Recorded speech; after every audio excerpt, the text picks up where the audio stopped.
Eu estou aqui com o Dr. Glaucio Farina, que é cirurgião plástico. Seja bem-vindo, Dr. Glaucio. E hoje vamos falar sobre plástica na terceira idade. E a gente comentava aqui, enquanto a Ana Paula passava as notícias, do quanto que a gente, graças a Deus, né, tem visto principalmente as mulheres em busca de cirurgia plástica em todos os momentos da vida, até na terceira idade, né? É verdade. Tanto as mulheres e agora também os homens. Claro, com certeza. Porque uns anos atrás os homens podiam fazer cirurgia plástica, mas não comentavam. Não comentavam, escondiam muito. Hoje não mais, Hoje né? em dia, não. Eu acho que ainda existe uns 50% deles que se preocupam em esconder essa cirurgia plástica que foi realizada. Mas, de uma forma geral, eles fazem uma lipoaspiração, uma coisa mais assim, e tem um resultado muito bom e eles mostram para os amigos, e o que faz aquela roda continuar, porque vão os amigos falam, meu amigo fez e vem aqui para lipoaspirar. E a autoestima, que faz uma diferença tremenda, até na saúde da pessoa, né? Super boa, é verdade. É muito importante isso. A autoestima é primordial. Então, a cirurgia plástica devolve a autoestima para muitos pacientes que a perderam por uma série de motivos. Olha, a gente tem mitos e verdades, mas pode ir mandando suas perguntas, assim o Dr. Glaucio já responde para a gente, ó. Vamos ver a primeira delas? Existe um limite de idade para a realização de cirurgias plásticas? Mito ou verdade? Não, isso é um mito. É um mito, né? É um mito. Na verdade, o que acontece é mais ou menos assim. Antigamente, existia um problema anestésico. Então, a anestesia era uma anestesia que era um pouquinho... intoxicava, né, muito mais o paciente. Hoje em dia, as drogas anestésicas são muito melhores.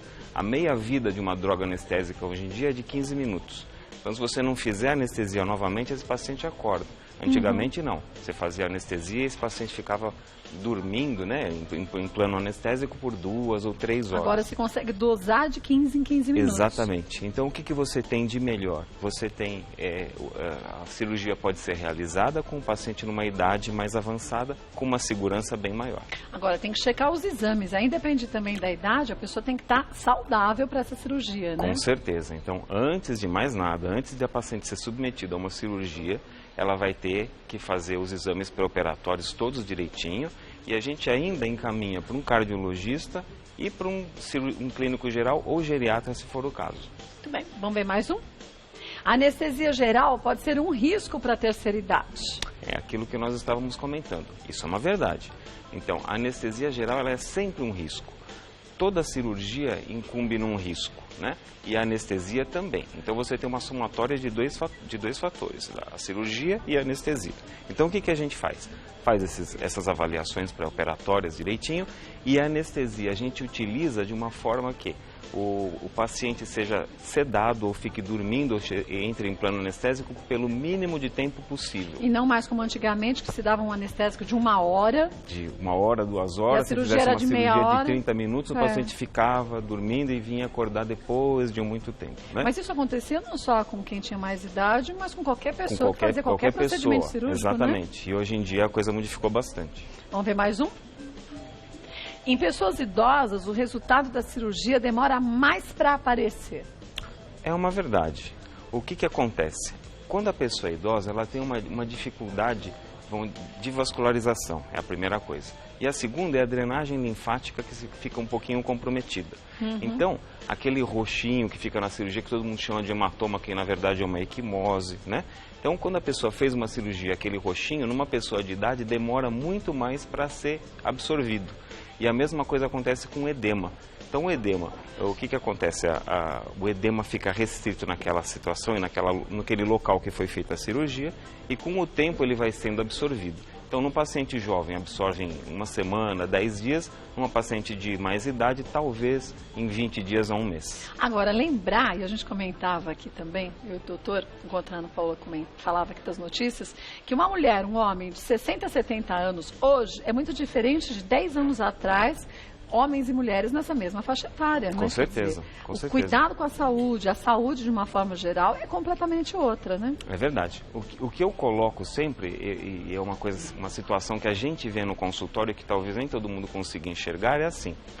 Um indivíduo que procura o consultório hoje querendo melhorar a aparência estética, de 65 anos, a gente tem que imaginar que há 40 anos atrás ele tomava uma carga excessiva de sol porque nem protetor solar existia. Sim, é verdade. Então, eles não se falava em nada disso. Nada disso. Eles usavam, inclusive, aqueles bronzeadores, né? Verdade. Que eram aceleradores solares, e faziam bolhas, flictenas. Ou aqueles refrigerantes, aquelas receitas caseiras, né? Receitas caseiras também. E isso fez com que a pele desse indivíduo envelhecesse de uma forma muito significante, né? Então, o que aconteceu? Hoje em dia, esse paciente com 65 anos procura um consultório já com uma pele muito degradada, muito ruim, né? Então, em muitos casos, a gente tem que tratar até um câncer de pele do paciente que está procurando uma cirurgia plástica. O que acaba sendo até positivo. Sim, porque com se ele não certeza. fosse ao consultório em busca de uma autoestima mais elevada, de uma aparência melhor, não veria a doença também, né? É verdade, não com certeza. Vamos ver mais um? A cicatriz em pessoas idosas fica fina e mais bonita do que em pessoas jovens. Essa é uma realidade, é uma verdade. É verdade, por quê? É verdade, porque assim, a pessoa idosa, o que define uma cicatriz? O colágeno da pessoa. Uma pessoa jovem produz uma quantidade muito grande de colágeno. Então, uma cicatriz pequenininha, você agrega muito colágeno para fazer a cicatriz num paciente jovem. Num paciente de idade, a quantidade de colágeno que esse paciente dispõe e que ele fabrica é bem menor.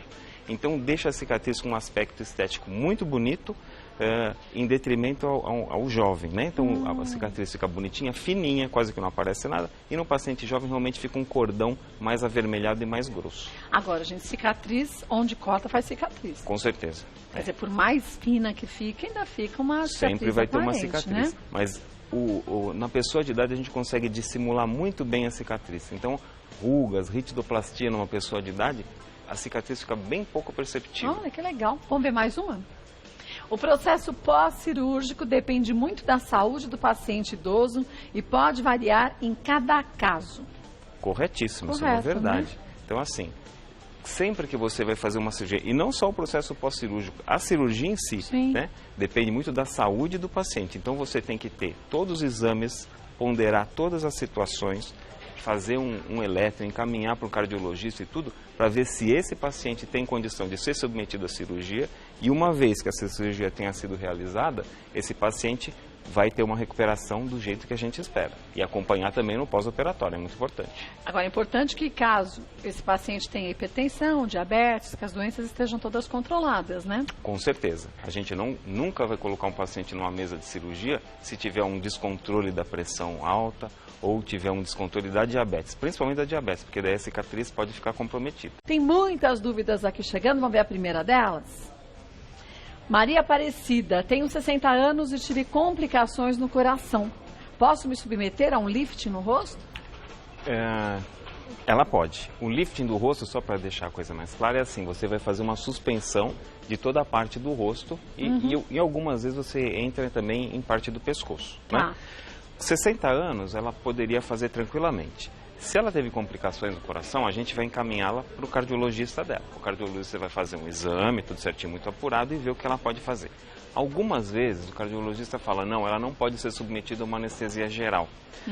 O lifting a gente consegue fazer com sedativo e anestesia local. Ah, é? Consegue? Consegue. É uma cirurgia, não são todos os médicos que fazem, mas uma boa parte deles faz. E a gente faz uma anestesia sedativa, o paciente entra num plano muito leve de sedação e a gente faz a anestesia local. Mas acho que para o médico dá muito mais trabalho.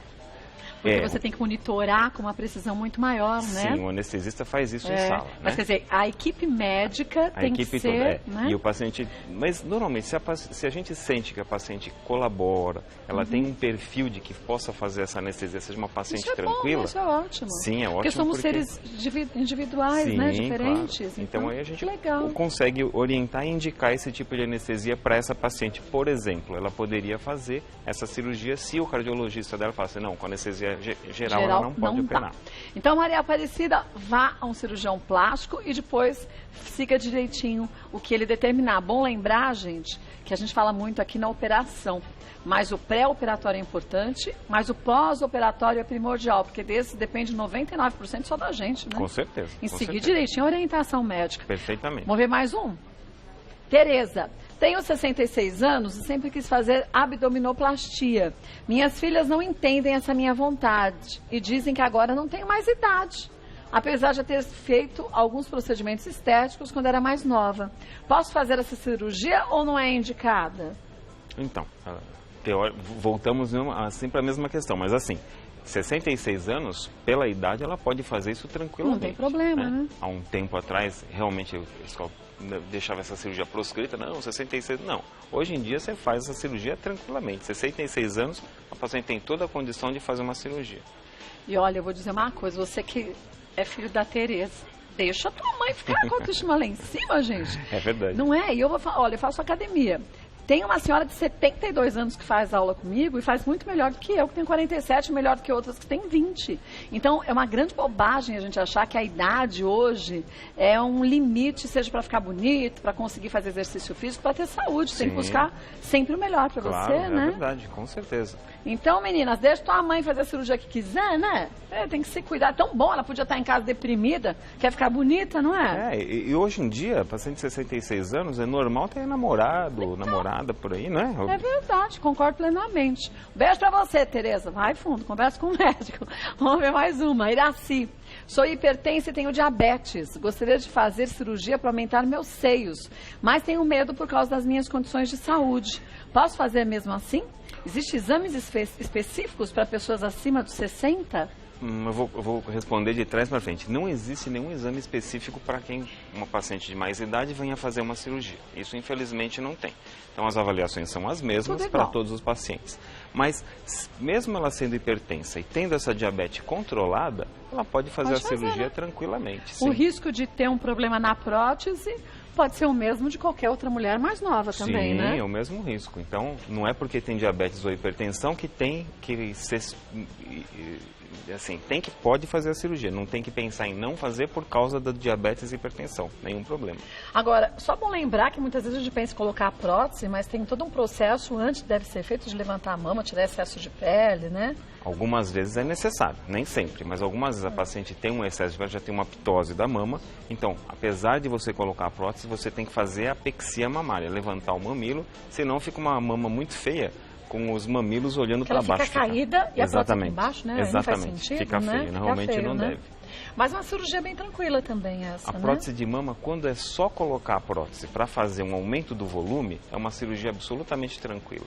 E mas o resultado é muito bom. Aquela que levanta também, a recuperação é super rápida, eu também fiz depois dos meus filhos, ter meus filhos, quer dizer, é tranquilo também, Sim, né? Quando se faz só a apexia sem a prótese, ela também é uma cirurgia tranquila, mas os cuidados são um pouquinho maiores. Ah, sim. Você não pode levantar o braço, tem aquela coisa. E hoje em dia, na prótese, não.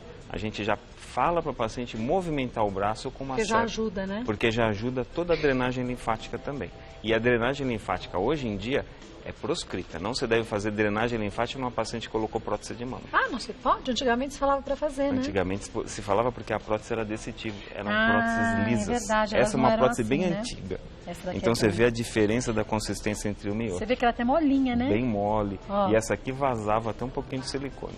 Essa daqui a gente até fez em outras pautas. Sim. Com prótese cortada você dobra e não vaza nada, porque né? é um gel coesivo, né? Então esse gel coesivo você mesmo tem uma perfuração da prótese, você não tem um vazamento. Apesar de a prótese ter que ser trocada. Ah, sim, mas não espalha pelo corpo, como antigamente se falava. Exatamente. Agora, uma mulher com 60 anos, aí vem outras tantas dúvidas em relação a isso. Coloca a prótese. Uma prótese pode variar, ser trocada entre 15 e 20 anos, mais ou menos. Depende de cada mulher. Depende de cada mulher. Depois, ela tendo 75, 80 anos, corre algum risco maior para fazer a troca dessa prótese ou não? Existe essa possibilidade, é assim. Claro, quanto maior a idade, o risco realmente aumenta um pouquinho. Maior, né? Dentro daquela tabela do anestesista, quanto mais idade, o risco fica maior.